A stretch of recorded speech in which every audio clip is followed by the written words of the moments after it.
याद माजी अजाब है यारब, छीन ले मुझसे हाफजा मेरा।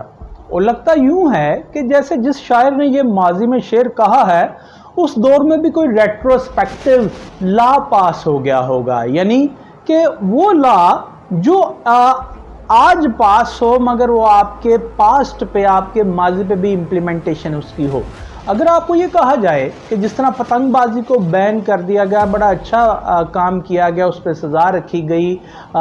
उस पर जुर्माना रखा गया, और अगर आपको ये कहा जाए कि जनाब आपने 2005 में 2004 में जो पतंगबाजी की थी, आपने जो गुड्डी डोर उड़ाई थी, तो उसके आपको आज उसको सज़ा के तौर पर 20,000 रुपये जुर्माना और 3 माह कैद दी जाती है, तो आप तो सर पीट लेंगे कि भाईजान 2004 में मैंने जुर्म किया था, ये कौन सा आपने लॉ बना दिया और मेरे ऊपर आपने थोप दिया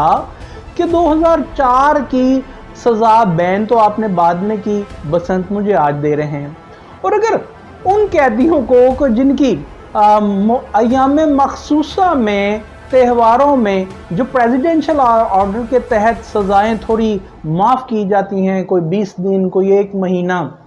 और वो जब रिलीज हो जाए अपनी कैद काट करके, तो उन्हें ये पता लगे कि जनाब एक रेट्रोस्पेक्टिव लॉ बना दिया गया है कि पिछले जो 30 बरस से जो कैदी जिनको रिलीफ मिला है प्रेसिडेंशियल ऑर्डर से, उनकी कैद में ये बनता है जनाब 1 साल, सवा साल, वो ख़त्म। तो उनको अब आज़ाद हुए 5 बरस हो गए हों, तो उन्हें ये कहा जाए भाईजान आप 1.25 बरस और कैद काटेंगे, वो भी अपना सर पीट लेंगे। और अगर आपको ये कहा जाए कि जनाब आपने जो माजी में कोई आपका कंसेंसस डेवलप हुआ था, या यूँ कह लीजिए कि 58(2)B का जो इस्तेमाल होता था और जितनी भी असम्बलियाँ टूटी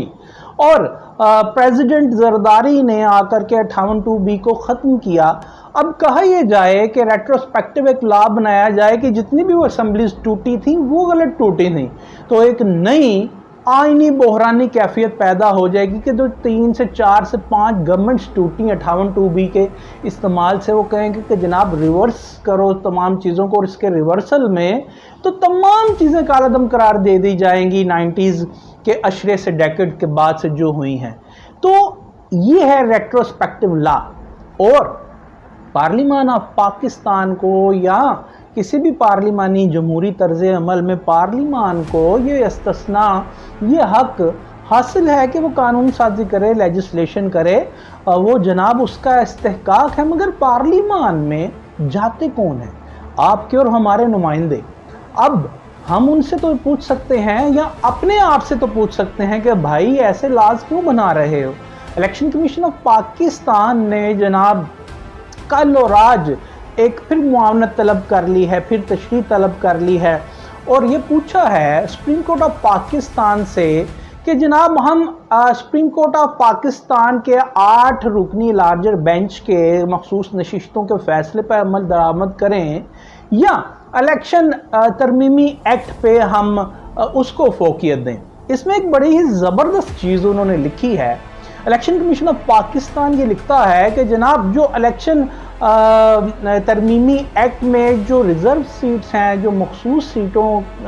का मामला है, उसमें तरमीम कर दी गई है और उसका इतलाक़ माजी से किया गया है, यानी रेट्रोस्पेक्टिव लॉ बनाया गया है। भाई पार्लिमान का इस्तेहकाक है, वो बना सकता है, मगर पार्लिमान में नुमाइंदे आपके और मेरे हैं, और हम आपस में तो ये बात कर सकते हैं कि भाईजान ज़रा हमें तो बता दीजिए, आपने रेट्रोस्पेक्टिव लॉ बना दिया कि माजी से अमलदारी होगी। मैंने जो पतंगबाजी 2003 में 4 में की थी, उसकी सज़ा मुझे आज 2024 में क्यों दे रहे हैं? जो मेरी सज़ा आपने आज से 20 बरस पहले माफ़ की थी, अब वो आप मुझे कह रहे हैं रेट्रोस्पेक्टिवली उसका इतलाक़ होगा, कोई हम ऐसा लॉ बना दें। जब जो मैं एग्जांपल दे रहा हूं तो वो आपको कैद पूरी करनी पड़ेगी, या 58(2)B का ऐसा कोई लॉ बन जाए। ऐसा नहीं होता, आपका इस्तेहकाक है, आप लॉ बनाएं। और ये किस टाइमिंग पे बना है कि जब मखसूस नशिस्तों का मामला सुप्रीम कोर्ट के लार्जर बेंच ने वो 8 रुकनी जो जजेस साहबान हैं उन्होंने कहा कि वो जनाब पीटीआई को दिया जाए। और आप ये कह रहे हैं कि एम्बिग्विटी ये है कि जनाब 3 दिन का वो पेपर फाइल करने का टाइम है, आपने 15 दिन का कैसे दे दिया? ठीक है भाई, ये ऐसा ही है, 3 दिन का लिखा है, 15 दिन का कैसे दे दिया? ये सवाल रेज करें, मगर ये एम्बिग्विटी पार्लियामान पे तो नहीं आनी चाहिए। सीटें तो वो आप दरूने खाना ये मान रहे हैं कि आप ये कह रहे हैं 3 दिन का टाइम था, 15 दिन का क्यों दिया? कि वो पीटीआई की ही हैं। और अगर आपने ये रेट्रोस्पेक्टिव लॉ यानी माजी से इतलाक करना है तो आप ऐसे लॉज बनते हैं, मगर वो एक मखसूस किस्म के हालात होते हैं जिसमें कोई भी एम्बिग्विटी नहीं रहनी चाहिए। जो हम लीगल लॉफुल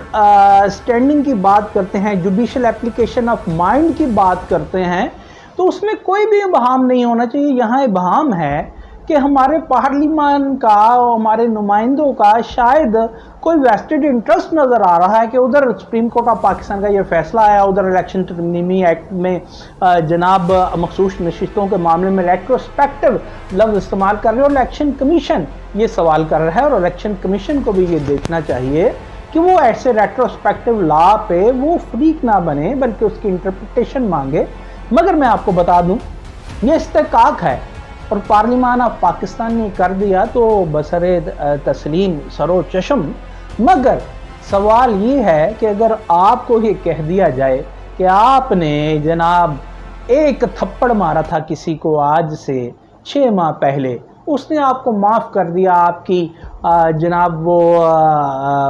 अदालती कार्रवाइयाँ हुई, लिटिगेशन हुई, उसके बाद आपकी सुलह हो गई, ख़त्म हो गया मामला, मगर एक लॉ ऐसा पास कर दिया जाए रेट्रोस्पेक्टिवली कि ये कहा जाए कि तमाम जो जनाब म्यूचुअल अंडरस्टैंडिंग के तहत एग्रीमेंट हुए हैं, जो सज़ाएँ माफ़ हुई हैं, उन्हें कालादम करार दिया जाता है, तो आप फिर क्या करेंगे?